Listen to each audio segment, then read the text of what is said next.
Okay, before anyone just starts trying to witch size this, let me make one thing very abundantly clear.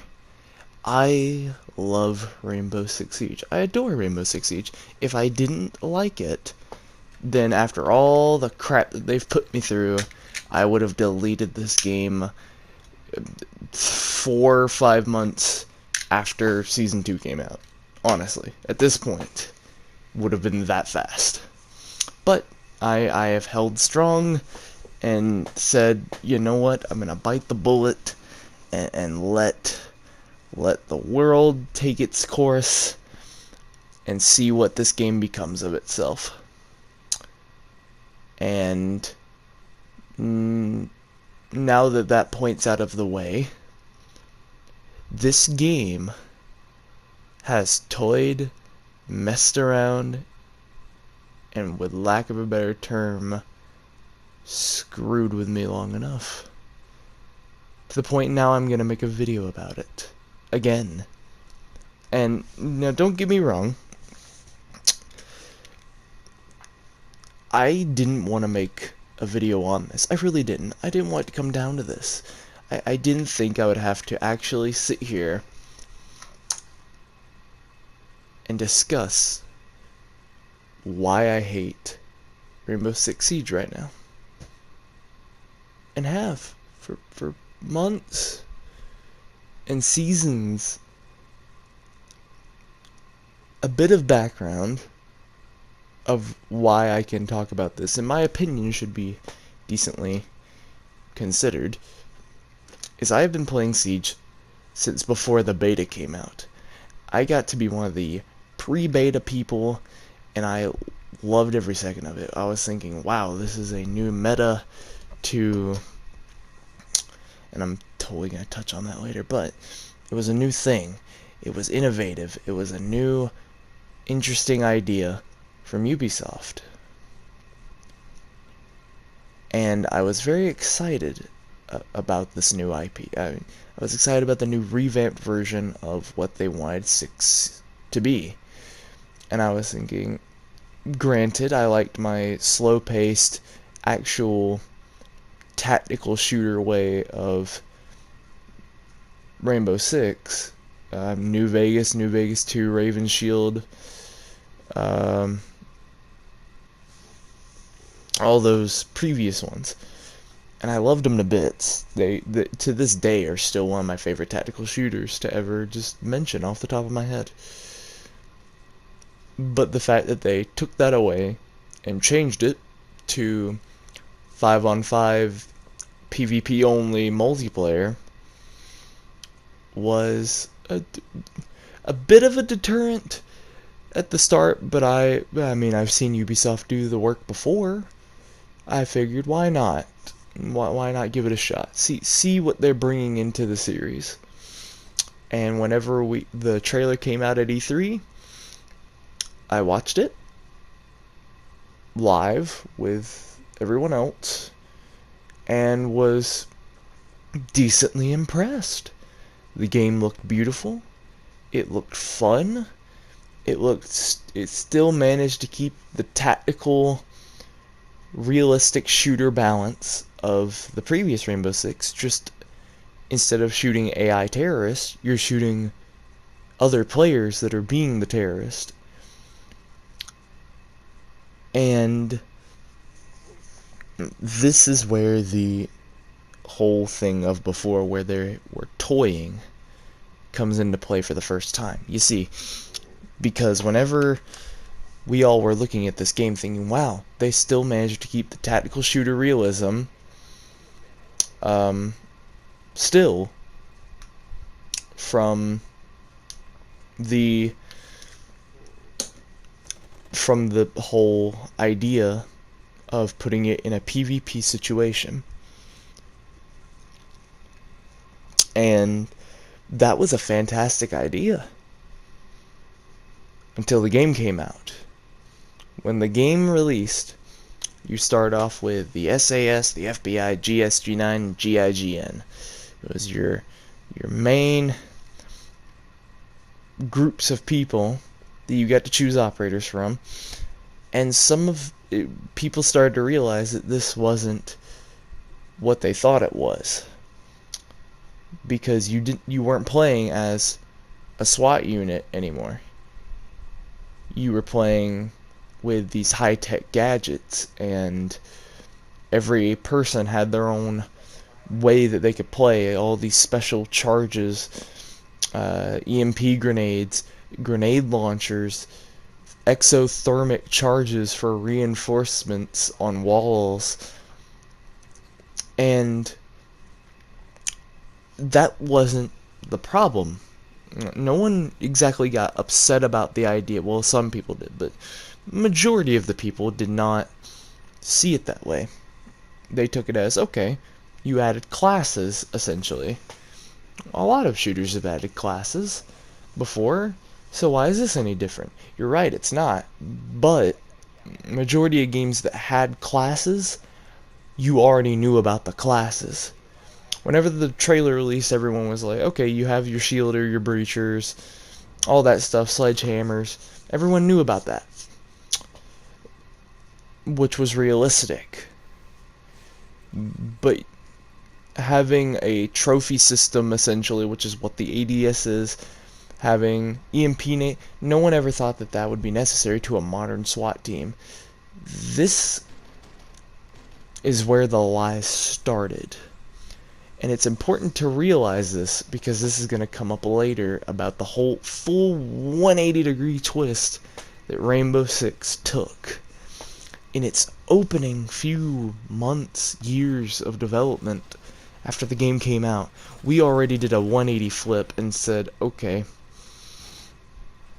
it's no longer a realistic tactical shooter like the rest of it is, where one single move is death and your team is the most important thing to keep assets alive and to focus on the objective.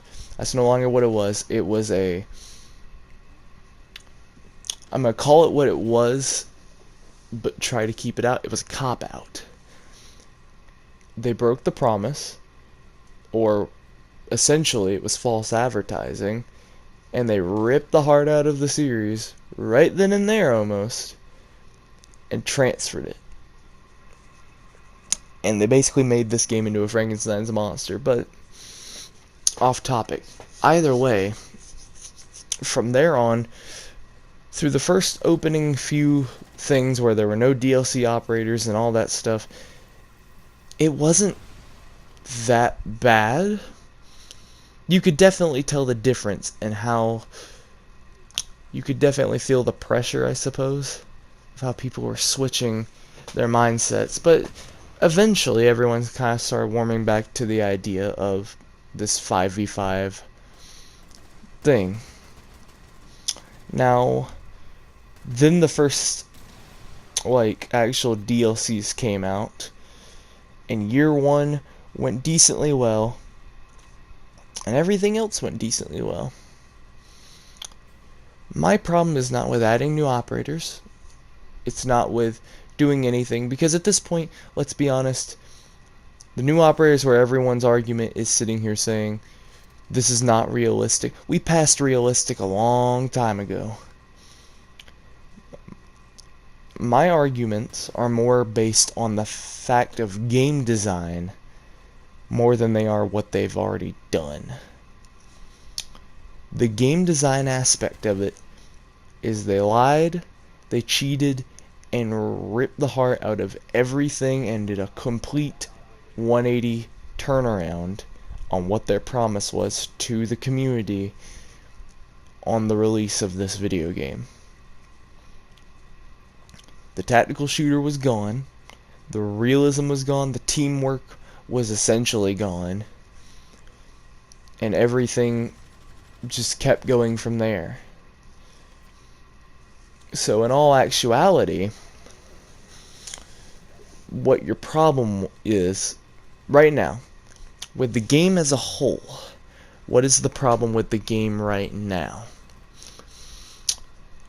You could fill a book with that problem,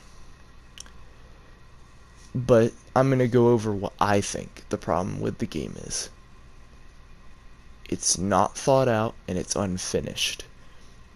By not thought out, I mean there was no forethinking going into any of this. It feels like they're doing it off the seat of their pants, and they're messing it up big time. And I say that because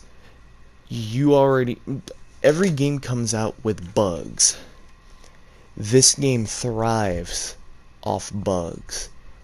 A lot of FPS shooters thrive off bugs, yes, but not in the way this one does. This game has so many tidbits that's supposed to make you think this is realistic. One hit in the head, the fact that they at first was talking about leg hits, immobilizing, your injured state, the peekings that you can do, the slightest angle can give you the edge in a gunfight. And getting that one perfect semi-auto shot can mean life or death. That's what they said. It's what everyone thought it was going to be. And this is where the whole 180 turn comes into play. For the main reason of, not even the gadgets, not the characters, it's unfinished.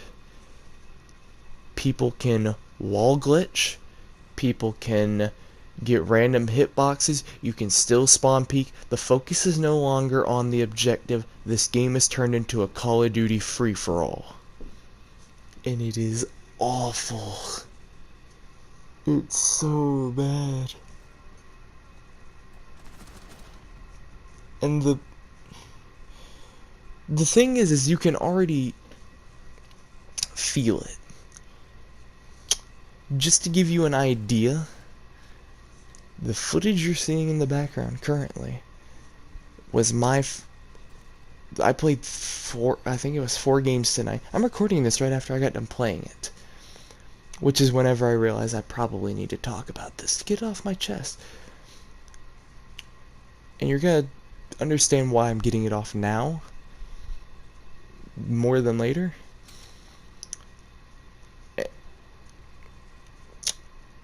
So a lot of the statements about this game the community makes is even false. About stuff like, you know, they're patching this, they're fixing that.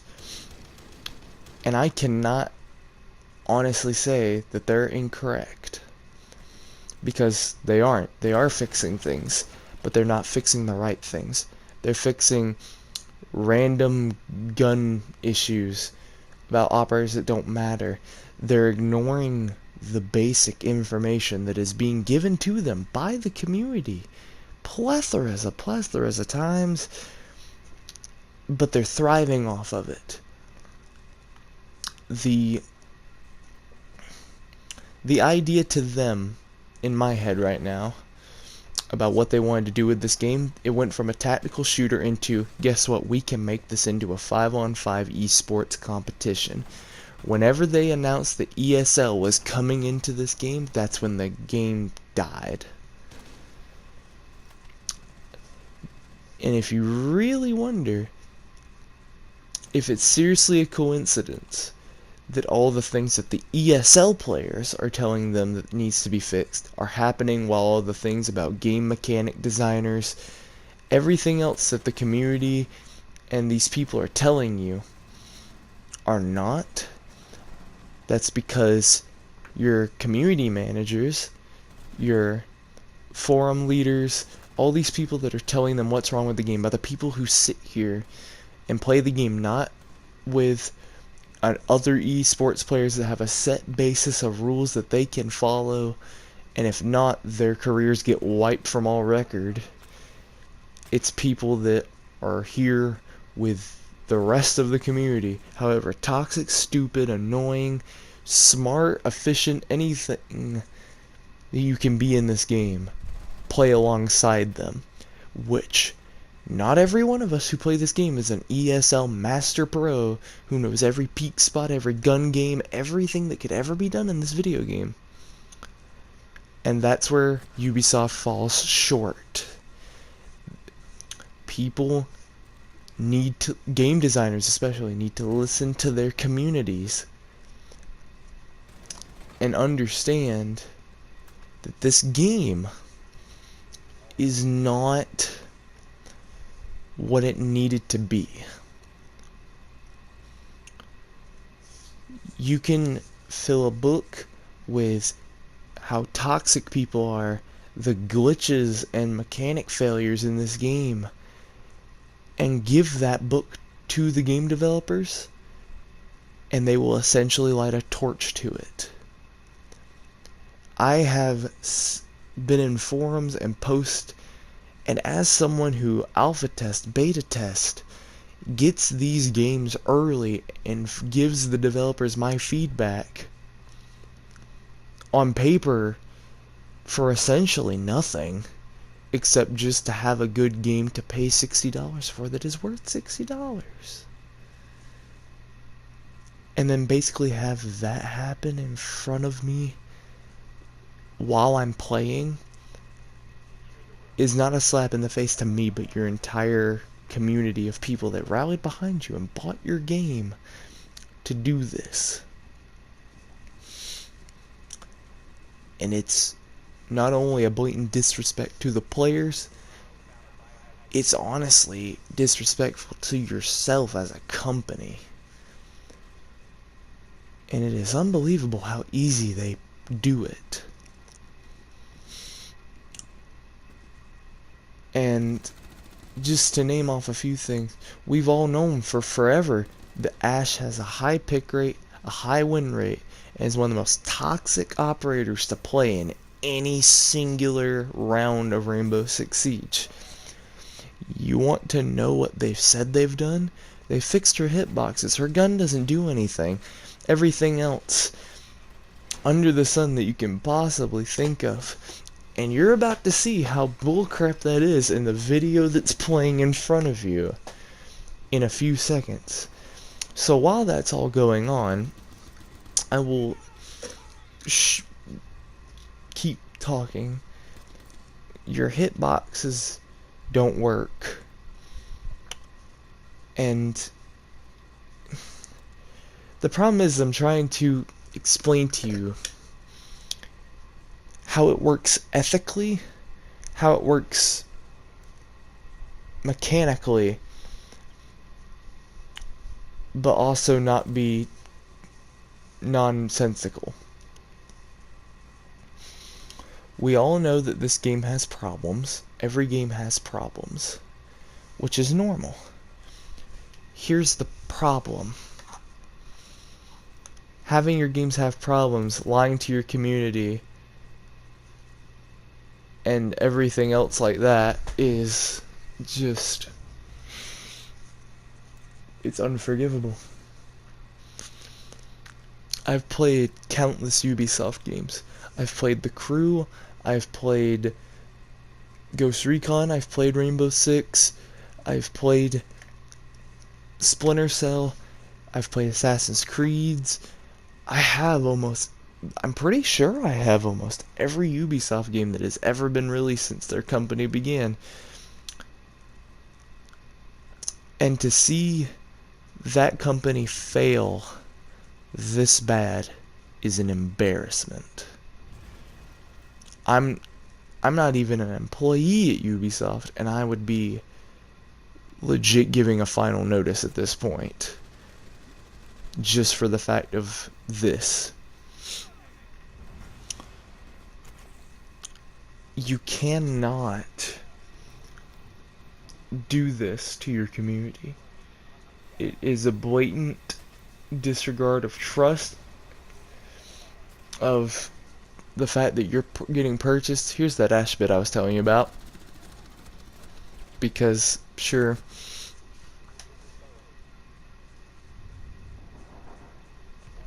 yeah, that's ridiculous. Anyway, I could go on and on about how much things are broken in this game alone, but you can see it bleeding in to other games. Now, my problem doesn't come in with anything per se. That's a lie.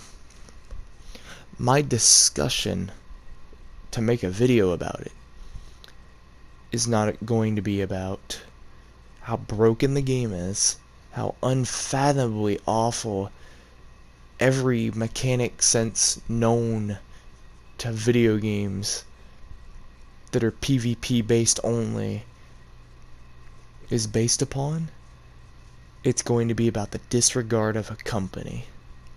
A company, mind you, that have made millions of dollars, pump out games year after year, sequels after sequels, and people still have fun. And I, as a player, not even as a analytical expert, an employee, anything, can already see the light and the passion for gaming fading with every new installment. There is a game creator who, I can't remember the name off the top of my head, but he made Super Smash Bros. And I read an article about it a few months back whenever Ultimate got announced. Now I don't have anything exactly to play. I've barely ever played it, but the amount of respect that I can give to that man for what he said about his franchise, the thing that he made and has kept going for years on years and years, is unfathomable. Super Smash Bros. Ultimate is the last one in the series. You wanna know why?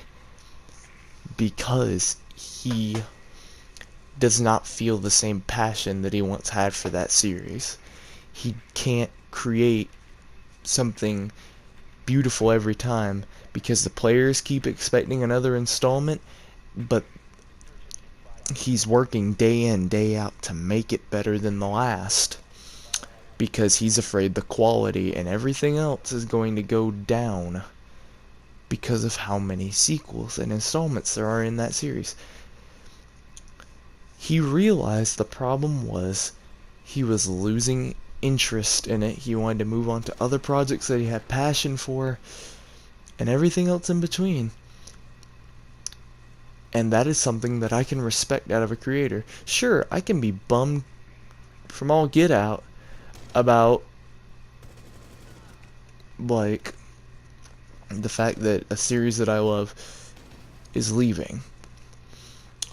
I'm a big fan of Ace Combat, for example, which is banned by Bandai Namco. If the creator of that series, or the director of the series more or less, said that the game is not getting another installment, that this one, which right now would be 7 Skies Unknown, if that was the last installment because they're losing passion for the game, sure, I would be bummed. I would be so irritated, more or less, just being like, gosh dang, what a great series to have clocked like that. But if they said, because we don't have the same passion that we used to for this series, because it's just a nameless brand remake, then in all honesty,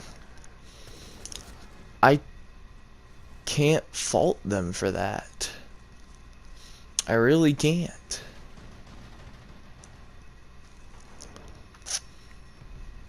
And the reason for that being, if you lose your passion for making a video game series, or just a game in general,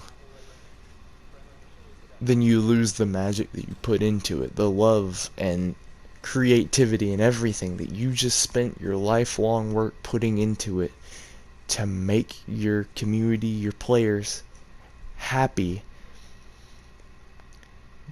Then all you're doing is a cop-out. Ubisoft, right now, in my eyes, has went from one of the best gaming companies in existence as a AAA title making game, like game company, that had beautifully revamped games and sequels and scripted events and everything. The Crew 2 is a fantastic example. I mean, the story isn't all that much, but it doesn't need to be because they did what they were supposed to. Watch Dogs 2, a beautifully crafted game, fantastic characters, immensely better from the first because they listened to the community. Have you realized how many games have faltered backwards because all they want to do is get another installment? Assassin's Creed has died at this point. The story is practically non-existent. It is the same revamp over and over and over again. Rainbow Six is the exact same way. If they don't have love for the series, I would rather them make a final, really efforted final installment where it's the game to beat all the rest and end it there, than make a cop-out and show no love, nothing for the series, because that is a slap in the face to the community, the company you work for, and the name you built up for yourself by making beautiful games. As someone who has tested games, someone who runs competitions off of these things, talks to the community members, talks to the creators themselves, and sends emails on emails of possible patch notes and fixes that I found in the game. I go in custom games on these maps and find the smallest little details of tearing and glitches and peak spots that people are using to their advantage just to try to make this game functional. And you want to know how many times that my emails have been responded to or used, or anything that I've sent them to try to improve their game has been used? 3 emails, and all of them were from an automated response system telling me not to send emails.